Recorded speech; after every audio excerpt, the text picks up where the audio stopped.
Hello అండి, బీరకాయ పప్పు చేస్తున్నానండి. అదిగోండి మనకి పప్పు, బీరకాయలు, టమాటో, ఉల్లిపాయ, పచ్చిమిరపకాయ, పసుపు, కారం వేసి ఉడకబెట్టానండి. 4 విజిల్ వచ్చేంత వరకు ఉంచి కళ్ళుప్పు వేసి కొత్తిమీర వేసి రుబ్బుతున్నానండి.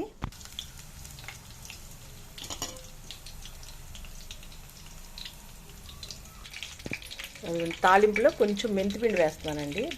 చాలా బాగుంటుంది, ఫ్లేవర్ మంచిగా ఉంటుంది.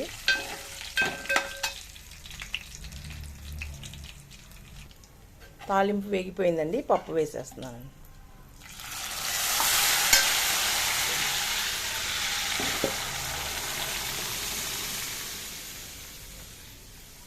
ఓకే అండి, చాలా టేస్టీగా వచ్చిందండి బీరకాయ పప్పు అండి. ఓకే అండి, నచ్చినట్టు లైక్ చేయండి, మీరు కూడా తయారు చేసుకోండి. ఓకే అండి, బాయ్ అండి. చింతపండు కూడా పెట్టానండి కొంచెం. ఓకే అండి, బాయ్.